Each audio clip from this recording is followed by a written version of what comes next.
بسم اللہ الرحمن الرحیم۔ السلام علیکم۔ آج ہم تل کے بارے میں بات کریں گے۔ تل کو انگلش میں سیسم سیڈز کہتے ہیں۔ تل ایک جانا پہچانا روگنی بیج ہے۔ یہ سالانہ اگائی جانے والی بوٹی ہے جس کا قد 1 سے 2 میٹر تک اونچا ہوتا ہے۔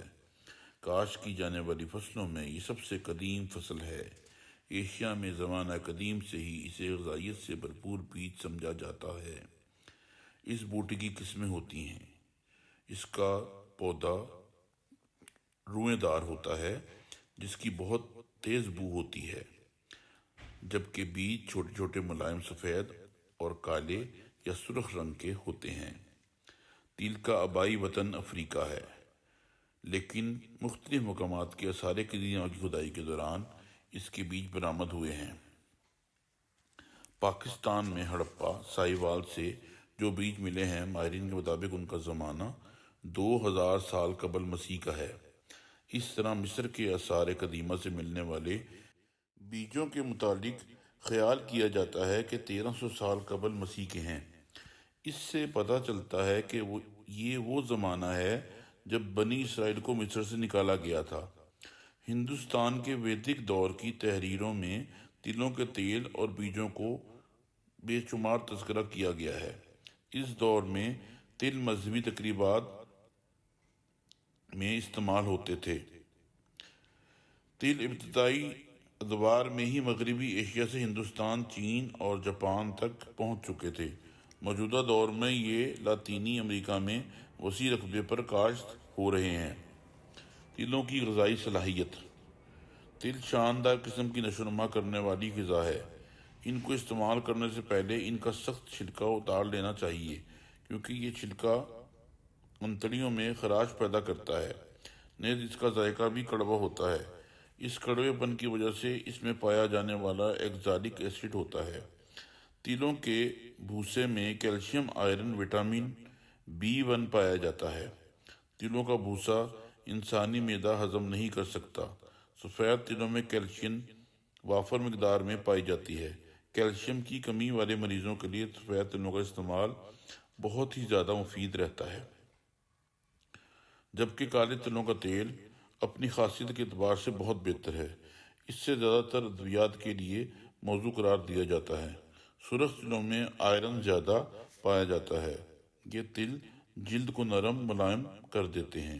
ان میں ایک مادہ ایسا پایا جاتا ہے جو جلد کو تسکین پہنچاتا ہے۔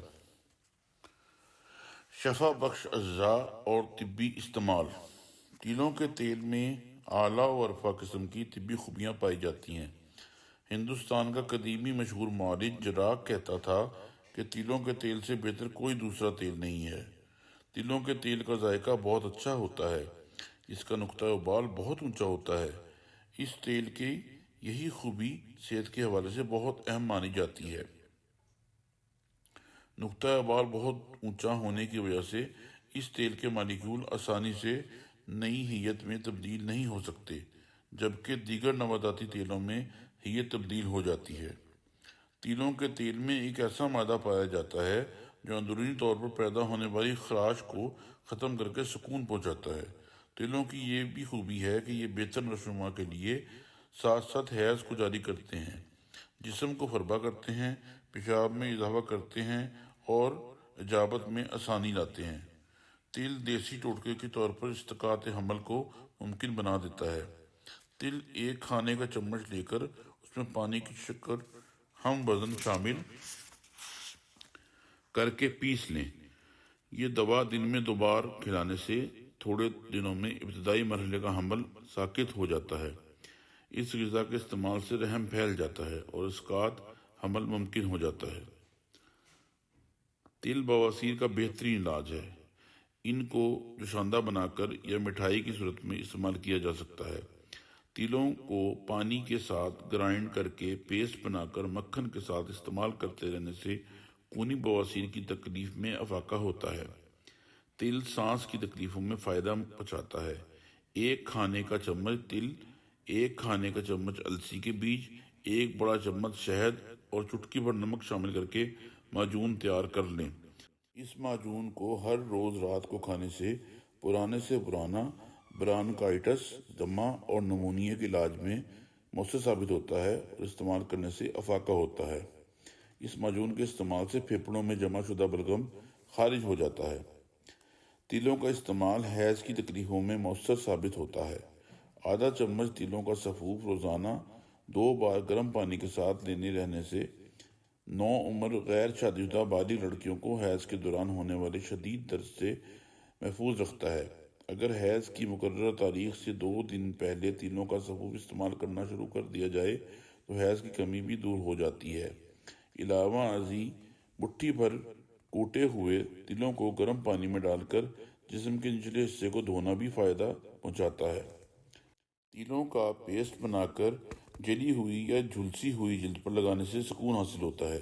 اگر یہی پیسٹ زخموں پر لگایا جائے تو زخم مندمل ہو جاتے ہیں۔ اس پیسٹ کو زیادہ پر اثر بنانے کے لیے اس میں ہم وزن لیموں کا رس بھی شامل کر لیا جائے تو اس کا اثر بہت زیادہ بڑھ جاتا ہے۔ تیلوں کا تیل جسم پر بیرونی استعمال کے لیے زیتون کے تیل کا بہترین نعم البدل ثابت ہوتا ہے۔ تل اسہال اور پیچش میں فائدہ مند رہتے ہیں۔ 2 کھانے کے چمچے فرائنگ پان میں یا توے پر نیم بریاں کر کے بھنے ہوئے تلوں کو کوٹ پیس لیں۔ اس شفوف میں 1 چمچہ گائے کا خالص گھی ملا کر 3 حصوں میں تقسیم کر لیں۔ اس کا 1 حصہ بکری کے ابلے ہوئے دودھ کے ساتھ دن میں 3 مرتبہ لینے سے پرانی پیچش اور اسہال دور ہو جاتا ہے۔ یہ دوا کم از کم 6 دن مریض کو دیتے رہنے سے افاقہ ہوتا ہے۔ بہت ہی بہترین آزمودہ نسخہ ہے۔ تل بالوں کی خشکی سکری دور کرنے کے لیے استعمال کیے جاتے ہیں۔ سکری خشکی دور کرنے کے لیے تلوں کو پیس کر سر پر لگایا جاتا ہے۔ علاوہ ازیں تلوں کے پودے کے پتے اور جڑیں پانی میں ابال کر جوشاندہ بنا لیں۔ اس جوشاندے کو بطور ہیئر واش استعمال کریں۔ اس کو استعمال کرتے رہنے سے بال جلد سفید نہیں ہوں گے اور ان کی بہترین نشو و نما ہوگی۔ بال ملائم، چمکدار اور لمبے ہو جائیں گے۔ تیلوں کا استعمال خون کی کمی کی صورت میں استعمال کرنے سے بہت زیادہ فائدہ ہوتا ہے۔